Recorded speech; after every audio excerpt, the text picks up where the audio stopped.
Once I was a normal man, one who enjoyed a cup of coffee every morning, felt frustrated when it rained, led his life by working 5 days a week, and set aside time for himself.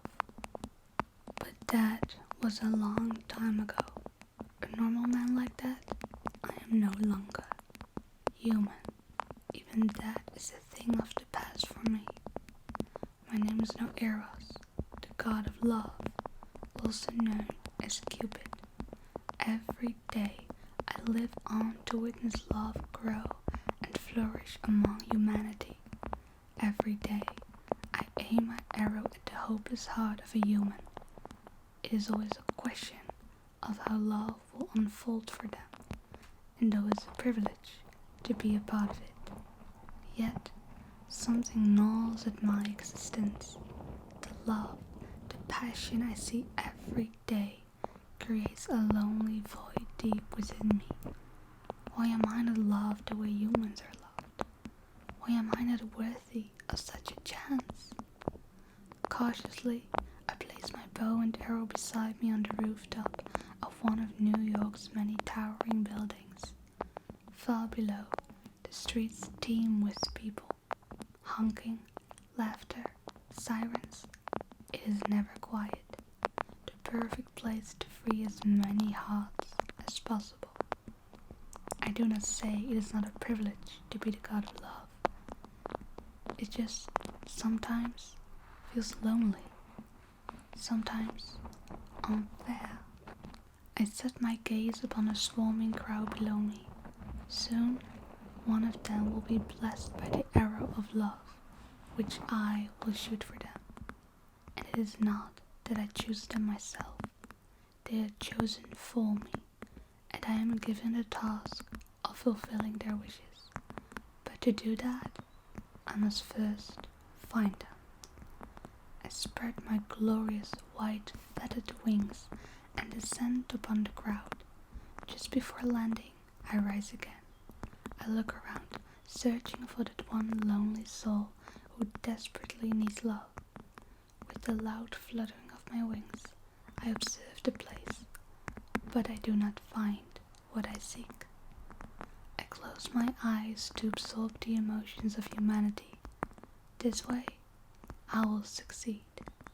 This way, I always do. And then, I feel it. There, about 200 meters away, the heart of someone deeply wounded, so lonely and so heartbreakingly heavy. It is the heart of a woman, a stunning woman. Her emotions are so pure and her spirit so untainted. With my eyes still closed, I drift toward her. Her presence grows closer and closer until I am fully upon her. Slowly, I open my eyes and see her standing there among the massive crowd. But she stands out. She is breathtaking. I have seen many beautiful women, but she is something else. I follow her slender, elegant figure through the streets of New York. Her face is tense, full of determination. She wears a sleek black suit, and her dark brown wavy hair cascades playfully over her shoulders. Why would she need my shot? I usually encounter fools, failures, hopeless teenagers, but not stunning, mature women. Yet she needs my arrow.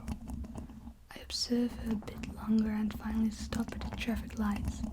Here, I can hit her easily, I tell myself. I take my bow and arrow in hand and aim at her heart. Slowly, I pull the arrow back, ready to fire, until her eyes meet mine. I freeze, and the arrow slips from my grasp. It whistles toward her heart, but misses. It slams against one of the passing cars before vanishing into nothingness. Her face turns pale with shock, her eyes wide open. She looks at me with a questioning, almost disgusted expression. My heart pounds wildly. I need to get out of here. Quickly, I hide among the crowd and slip into an alleyway. Cautiously, my heart still racing, I peek around the corner. I see her standing there, but her expression has already changed. It only lasted a few seconds. Too little time for a human to remember a god. That is how it works with them.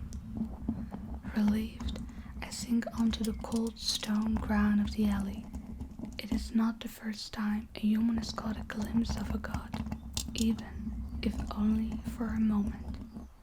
But this time, it feels different, because never before have I missed.